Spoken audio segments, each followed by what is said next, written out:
Здравейте, аз съм Таня от България. Отново съм в хоспитал да си направя втора операция. Първата беше операция на корема, втората е повдигане на бюста. Много съм доволна от обслужването в болницата, с всички изследвания, с всички неща, които са необходими за самите операции. Всичко е чудесно, чувствам се добре. Сега доведох и своя съпруг, за да си направи и той корекция, която има нужда. Здравейте, казвам се Венцислав и съм от България. Дойдох в хоспитал за премахване на липоми, като процедурата ми беше препоръчана от моята съпруга, която има вече 2 процедури направени тук. Тя е много доволна от обслужването, от посрещането, както вече и аз се убедих и така.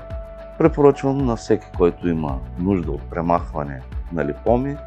Тук докторите са много добри и дават добри резултати.